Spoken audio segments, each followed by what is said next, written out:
This is America in the Morning from Westwood One. Good morning, I'm John Trout. It's Tuesday, December 16th, 2025. Here's what's coming up on America in the Morning.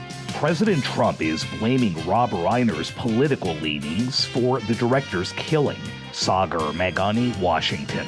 New photos and videos of a person of interest in the Brown University shooting. I'm Clayton Neville. The 2 Iowa National Guard members killed in Syria have been identified. High up in Julie, Washington. Investors have been waiting patiently for key economic data. They'll finally get what they've been waiting for in just a few hours. I'm Peter Schacknow. Lisa Dwyer reports on a guilty verdict in a Massachusetts murder case where the prosecution didn't show evidence of the body. A Wisconsin judge finds herself as the defendant in an immigration case. And a new poll looks at what we think of the economy. All ahead on America in the Morning.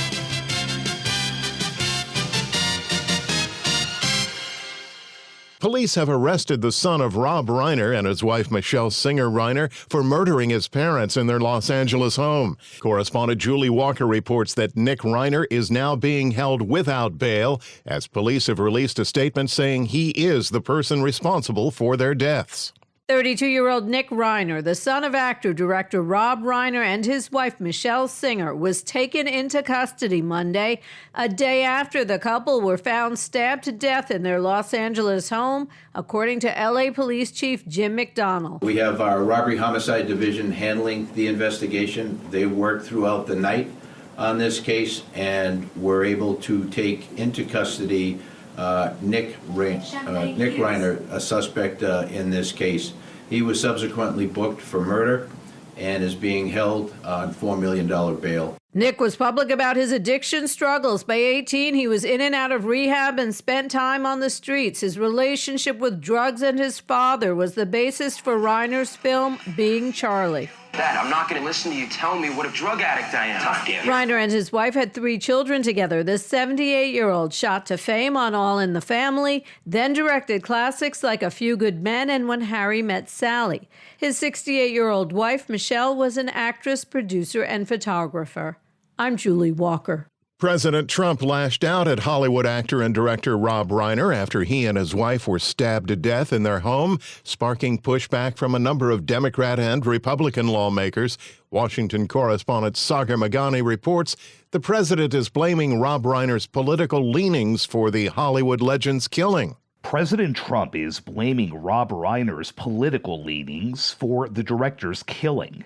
It was a shocking attack even by the president's standards. On social media and without evidence, he blamed Reiner's outspoken opposition of him for the murder. Even conservatives and his own backers criticized the post. But hours later, the president doubled down in the Oval Office. Your statement on Truth Social after the murder of Rob Reiner, do you stand by that post? Well, I wasn't a fan of his at all. He was a deranged person as far as Trump is concerned. He said he knew it was false. In fact, it's the exact opposite, that I was a friend of Russia, controlled by Russia. You know, it was the Russia hoax. He was one of the people behind it. I think he hurt himself in career-wise. He became like a deranged person, Trump derangement syndrome. So I was not a fan of Rob Reiner at all in any way, shape, or form. I thought he was very bad for our country. He did not mention his personal connection to Reiner's wife, who was also killed. Michelle Singer was a photographer who shot the cover image of the future president's 1987 book, The Art of the Deal. Sagar Meghani, Washington. A manhunt is underway after photos and videos of a new person of interest were released by investigators in the deadly shooting at Brown University in Providence, Rhode Island over the weekend. Correspondent Clayton Neville reports this comes after the FBI and Rhode Island authorities released the original person sought for the shooting. 2 people were killed and 9 others wounded in the weekend shooting at Brown University. After the shooting, FBI Director Kash Patel posted on social media that a suspect was in custody. President Trump, though, later followed that up, saying the suspect was not in custody, claiming Brown University police reversed their initial statement. Investigators say that a man who was detained was released because of lack of evidence. Reward money now on the table. FBI Special Agent in Charge, Ted Docks. $50,000 for information that could lead to the identification, the arrest, and the conviction of the individual responsible, who we believe to be armed and dangerous. Police say they're committed to finding justice for the young students killed in the shooting and those who were hurt. There's no one that wants to put this individual in handcuffs than us. Providence Police Chief Oscar Perez. We're continuing to coordinate our state police and instructed the colonel to make sure that all the resources that are available are being employed. One of the victims was vice president of the Brown College Republicans chapter, and another was from Uzbekistan in Central Asia. Brown has canceled its remaining fall semester classes. I'm Clayton Neville. No evidence of the body, but Massachusetts man held responsible. We'll explain when America in the Morning continues after these messages.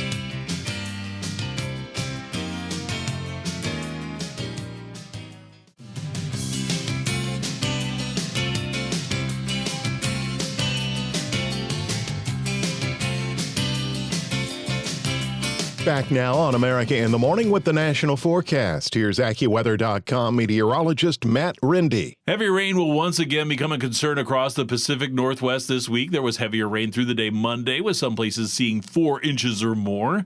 There will continue to be some rain around the area, with the steadiest falling across northern California into southern Oregon, though there will still be some showers lingering across coastal areas northward into Washington. And another strong push of moisture along a cold front will drive heavy rain through Washington and Oregon tonight, with some places getting another 1 to 2 inches of rainfall with some localized flooding. And then snow levels will also drop late, with heavy snow developing in some of the passes in the Washington Cascades. Up to 6 inches of snow can fall by Wednesday morning, and more to follow during the day Wednesday. And then farther east, there'll be some rain or snow showers during the day in the northern Rockies from Idaho into western Montana.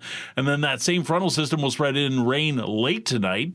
And the rest of the nation is going to be largely dry today. There'll be a frontal system moving through the northern plains that will cause a few flurries and freezing drizzle in parts of northern Minnesota into northern Wisconsin and the upper peninsula of Michigan. There'll also be a few showers developing late in the day and at night in southern Texas, and there could even be some rumbles of thunder.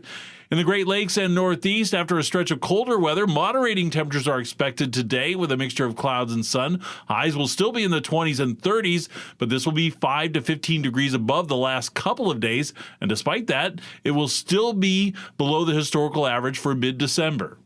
That's the weather across America. Minneapolis, Minnesota will have much more comfortable weather today with clouds and breaks of sun and a high up to 42. Medford, Oregon will have plenty of clouds today with rain in the afternoon and a high of 53. That's the nation's weather. I'm AccuWeather.com meteorologist Matt Rindy.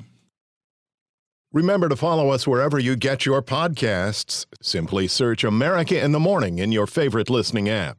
After just 6 hours of deliberations, a jury returned a guilty verdict for a Massachusetts man in the disappearance of his wife, whose body was never found. Correspondent Lisa Dwyer explains. Brian Walsh has been found guilty of first-degree murder after pleading guilty last month to lesser charges of misleading the police and illegally disposing of his wife, Anna Walsh's body. Guilty. Guilty of what, sir? Murder in the first degree. Murder in the first degree. So say you, Mr. Foreperson. I do. Anna Walsh was last seen early January 1st, 2023, after a New Year's Eve dinner at the couple's Massachusetts home. Prosecutors relied on online searches Walsh made about dismemberment and disposing of a body. Walsh's defense team argued that he found his wife dead in bed and panicked. Walsh initially told investigators that his wife had traveled to Washington, D.C. on a work emergency. Prosecutors say that Brian Walsh was listed as the beneficiary on Anna Walsh's $2.7 million life insurance policy. I'm Lisa Dwyer. The U.S. military has released the names of the 2 Iowa National Guard members killed in an ambush in Syria. Correspondent Hayapan Jwani reports. The 2 Iowa National Guard members killed in a weekend attack that the U.S. military blamed on the Islamic State group in Syria have been identified. The U.S. Army named them as 25-year-old Sergeant Edgar Brian Torres Tovar and 29-year-old Sergeant William Nathaniel Howard.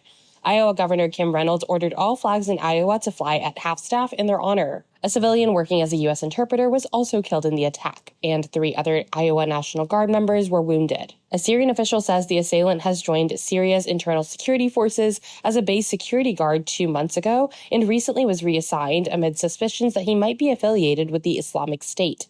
The gunman was killed. Haya Panjwani, Washington. Key economic data to be released today could rock financial markets when America in the Morning continues after these messages.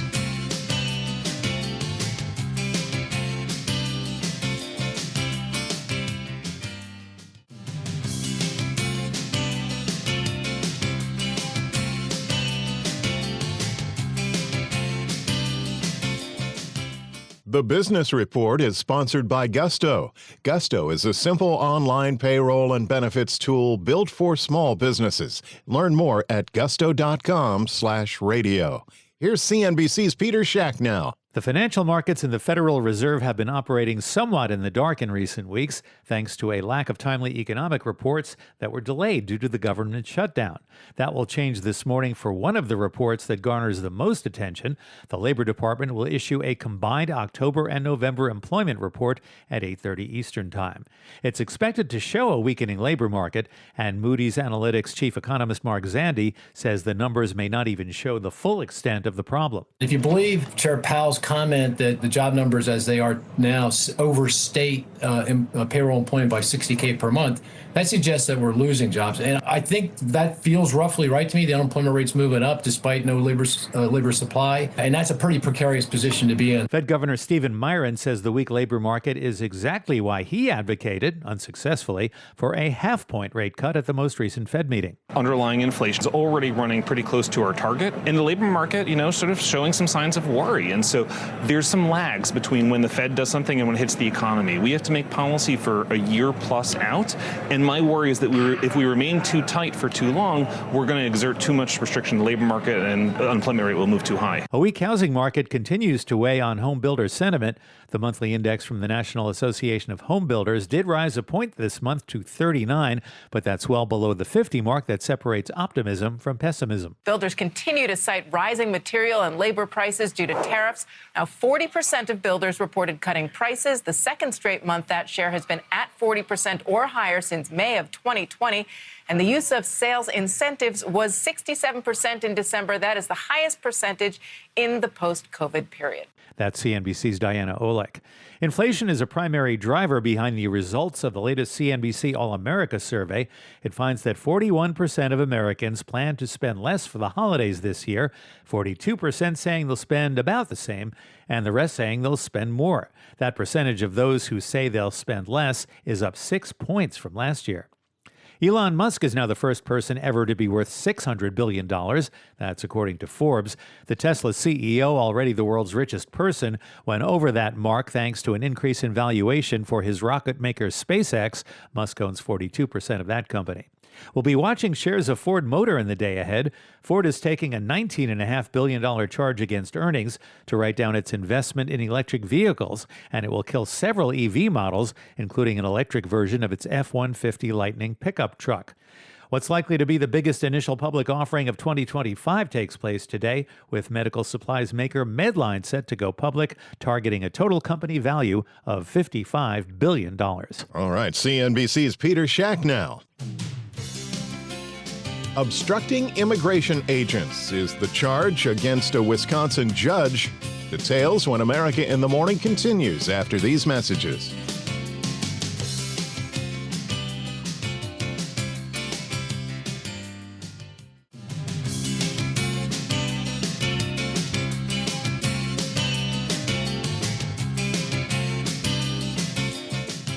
Welcome back. You're with America in the Morning. A judge in Wisconsin is on trial. Obstructing immigration agents, the charge. Correspondent Jennifer King reports. Hands off Dugan! Protesters gathered in Milwaukee, Wisconsin Monday at the start of an unusual jury trial. Milwaukee County Circuit Judge Hannah Dugan is accused of trying to help an undocumented immigrant evade arrest by federal agents. She faces charges of obstruction and concealment for her alleged actions in April. The man involved, Eduardo Flores Ruiz, reported for a hearing on charges of battery with a domestic abuse modifier for allegedly attacking and injuring his roommate and another woman. The prosecutor, Assistant U.S. Attorney Keith Alexander, told jurors Dugan impeded the efforts efforts of ICE agents by directing them to the office of the Chief Judge, Carl Ashley, but led the defendant out through a private door, telling a court reporter that she would take the heat. Flores Ruiz was arrested after a foot chase and eventually deported after pleading no contest in the local battery case. An FBI agent was the first of some 24 witnesses lined up to testify, walking jurors through a video of the back corridors of the courthouse as the events unfolded. Dugan's defense attorney says she was just following policy, but is now being expected to take the blame. I'm Jennifer King. As Wall Street awaits today's November jobs report and what that might reveal about the current state of the U.S. economic outlook, an AP poll is showing that President Trump's approval numbers have reached a two-term low when it comes to the economy. Details from correspondent Marcela Sanchez.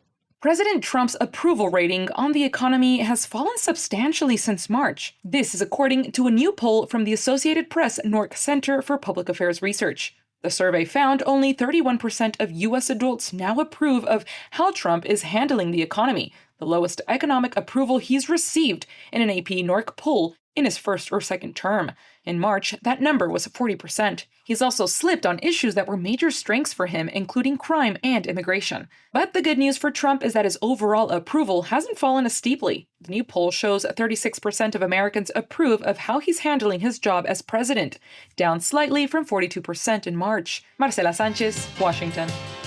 America in the Morning for Tuesday, December 16th, 2025 is produced by Jeff McKay. I'm John Trout. This is Westwood One.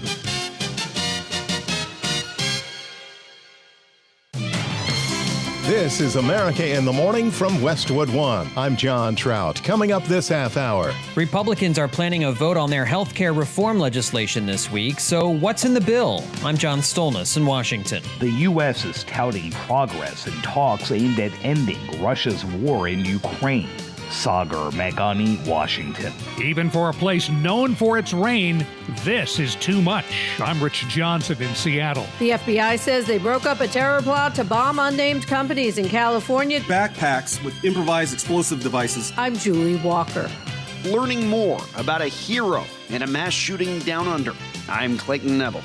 A legend in daytime television has passed away. I'm Kevin Carr. Back after these messages.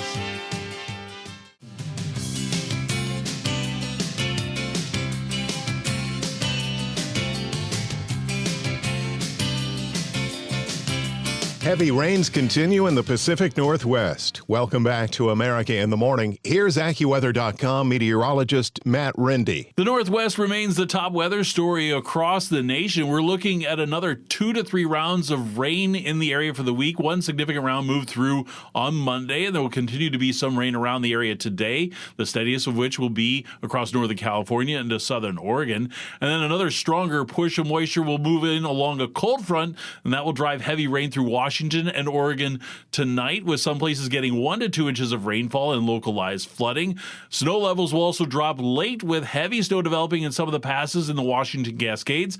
Up to 6 inches of snow can fall by Wednesday morning, with more to follow during the day Wednesday. Then farther east, there'll be some rain and snow showers during the day in the northern Rockies from Idaho into western Montana, but that same frontal system will spread rain in late tonight. The rest of the nation is going to be largely dry today. We do have an area of low pressure producing a few showers late in the day and at night in southern Texas. There could even be some rumbles of thunder. And there's a frontal system moving through the northern plains that will cause a few flurries and freezing drizzle through the northern parts of Minnesota, into northern Wisconsin, and the upper peninsula of Michigan. In the Great Lakes and Northeast, after a stretch of colder weather, moderating temperatures are expected today with a mixture of clouds and sun. Highs will still be in the 20s and 30s, but this is 5 to 15 degrees above the last couple of days, and despite that, it's still below the historical average for mid-December. It will be milder compared to average over the plain states from Montana into the Dakotas, southward through western Texas, with highs in the 40s and 50s in the north and 70s in the south, which is 10 to 20 degrees above average. That's the nation's weather. I'm AccuWeather.com meteorologist Matt Rindy. Follow us wherever you get your podcasts. Simply search America in the Morning in your favorite listening app. Republicans in the House say they'll vote this week on health care reform legislation designed to give Americans more choice and save money. But questions remain as to exactly what's going into that bill. Following the story in Washington, our John Stolness. The 111-page bill seeks to replace the Affordable Care Act, also known as Obamacare, with a law that would do a number of things. Among them, expanding association health plans, which allows small businesses across a variety of industries to buy coverage as a group in order to reduce costs. It would put tighter scrutiny on pharmacy benefit managers and would include cost-sharing reduction payments, among other items. The House Rules Committee is slated to meet later today as they consider the bill for a floor vote, potentially on Wednesday. In a statement, House Speaker Mike Johnson said Democrats are demanding taxpayers write bigger checks to insurance companies and that they are tackling the real drivers of health care costs. However, the bill does not include proposals that would fund health savings accounts for Obamacare enrollees, a plan that was backed by Senate Republicans but fell short in a vote last Thursday. The clock is ticking as ACA open enrollment ends on January 15th, and premiums for 2026 are set to increase dramatically for millions of Americans beginning in just a couple of weeks. Democratic Congressman Benny Thompson urges Congress to make sure they get this right. We can cancel the holiday break. We can stay here through Christmas because this is important. Rather than say, well, we have one or two options, we can stay. Moderate Republicans in the House and Senate are working on a last-minute deal that would avoid those skyrocketing premiums from taking effect, one of them a 2-year extension of the current levels by Republican Brian Fitzpatrick and Democrat Jared Golden. That vote is angering Freedom Caucus Republicans who want Obamacare replaced. President Trump was asked what his priorities are for any Republican-backed health care plan in Congress. I want all money going to the people and let the people buy their own health care. It'll be unbelievable. They'll do a great job. They'll get much better health care at a much lower cost. John Stolnis, Washington.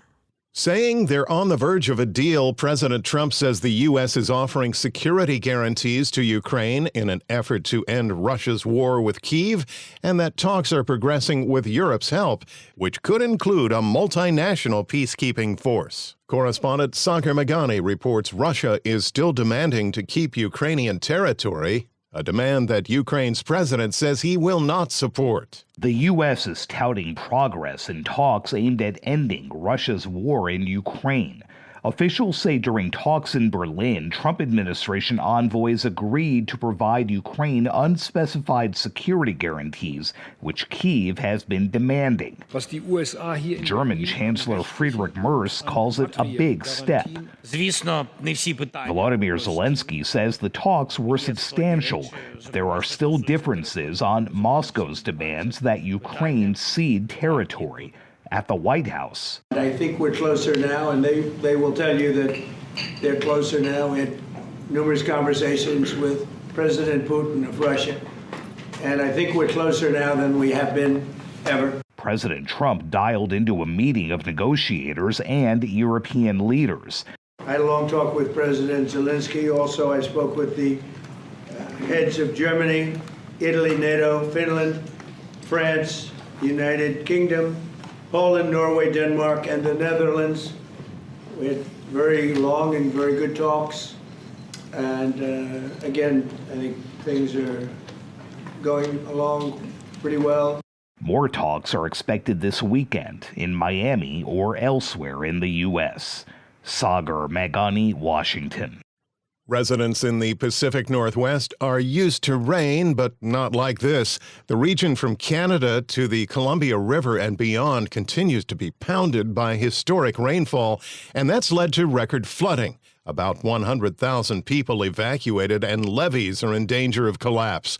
The latest from correspondent Rich Johnson in Seattle. They're called atmospheric rivers, rain systems stretching thousands of miles across the Pacific that slam the West Coast. One is bad enough, but no such luck, according to National Weather Service meteorologist Reed Wolcott. We've had multiple atmospheric river systems impact the region.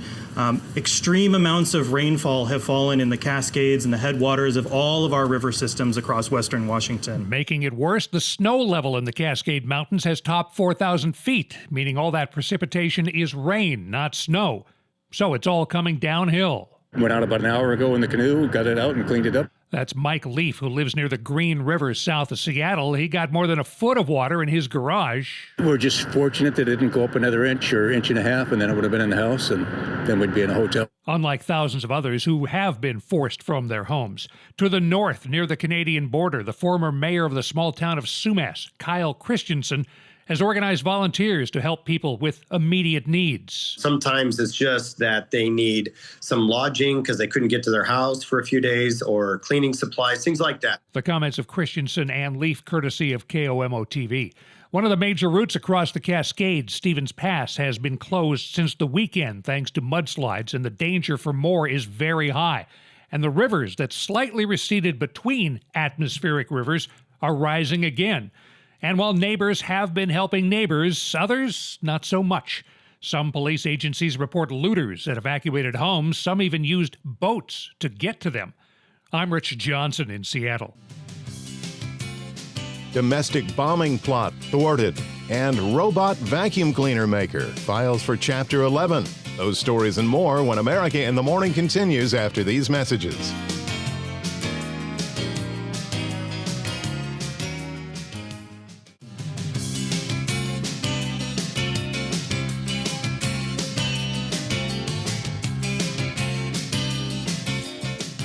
Federal authorities swooped in and arrested 4 suspected extremists the government claims was engaged in a New Year's Eve bombing plot in California.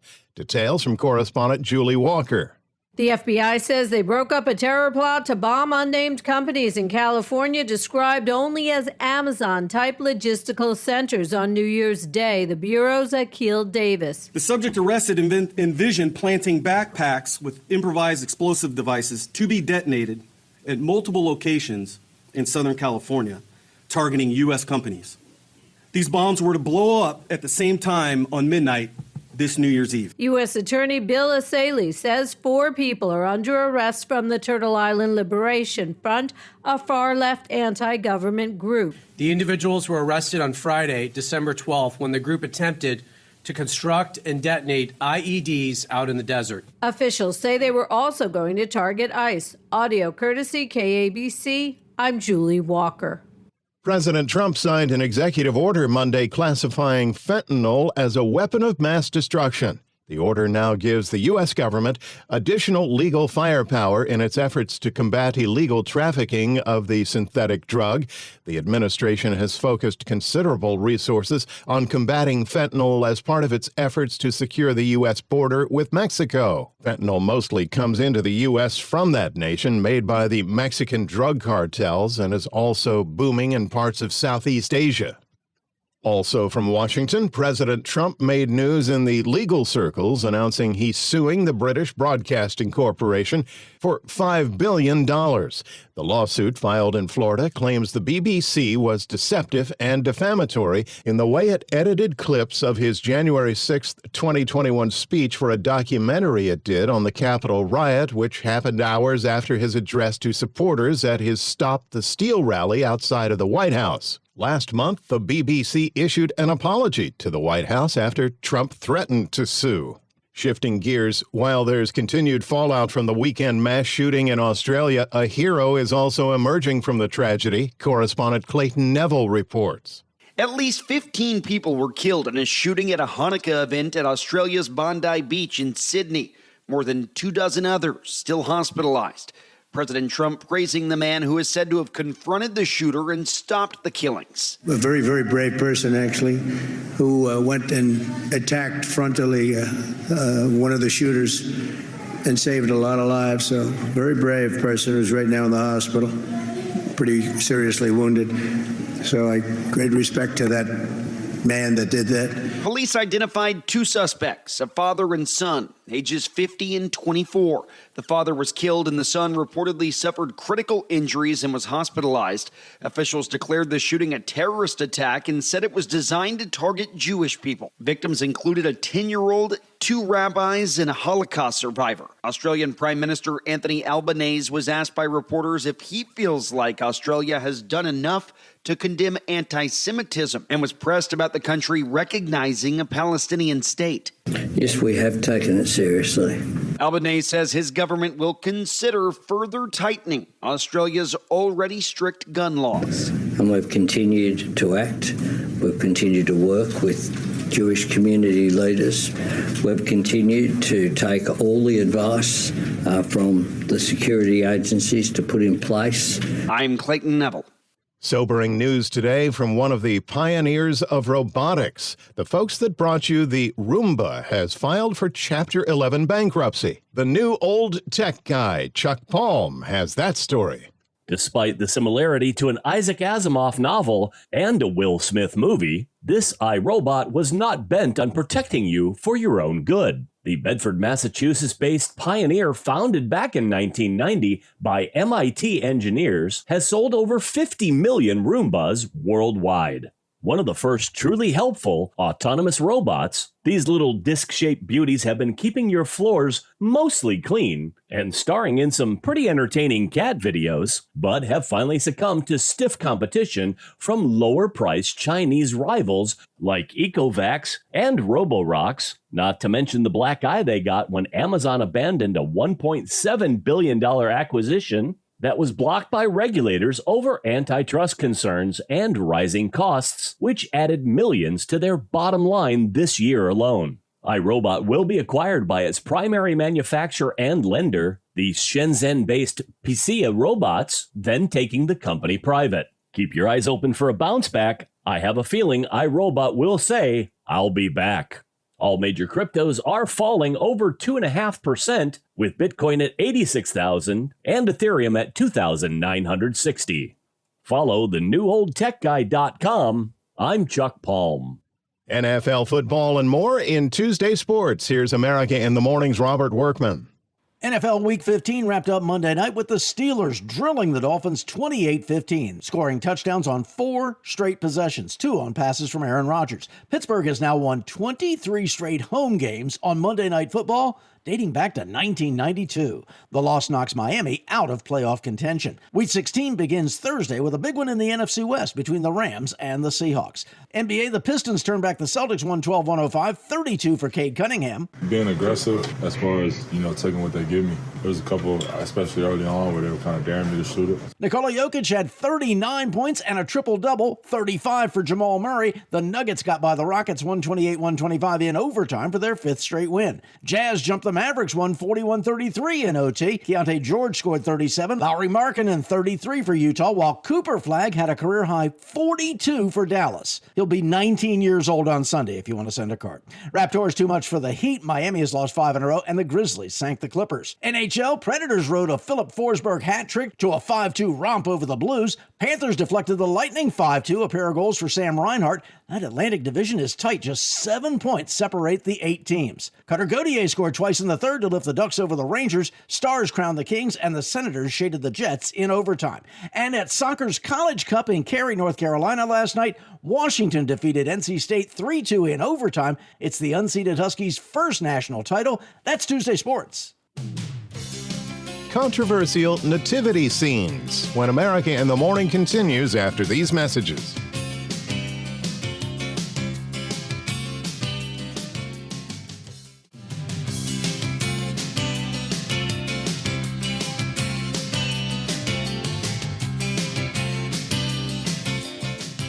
America in the Morning continues. 30 million people watched him get married to Laura Weber on General Hospital in 1981. Anthony Geary, an iconic soap opera actor who played Luke Spencer on the daytime TV drama, passed away. Entertainment reporter Kevin Carr looks back on his career. Daytime television star Anthony Geary has passed away at age 78. Best known for his iconic role of Luke Spencer on the soap opera General Hospital, Geary and co-star Jeannie Francis formed the original daytime super couple Luke and Laura. I have never loved anyone the way I love you. I believe you. Born in Utah, Geary moved to Los Angeles to appear in a handful of roles, but in 1978 it was GH's Luke Spencer that made him a star.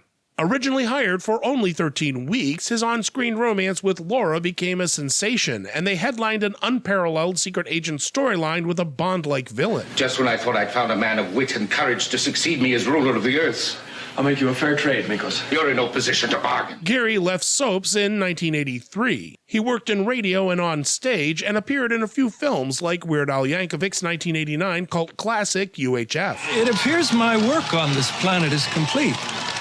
I must now return to my home. Gary returned to General Hospital as Luke's identical cousin in 1991. The new role was killed off to make way for the actual return of Luke in October of 1993. Happy Halloween, darling! Gary retired from soaps again in 2015. In his career, he won a total of 8 daytime Emmys. Peter Lorre called acting merely making faces, and I made a lot of faces to get this. I'm Kevin Carr.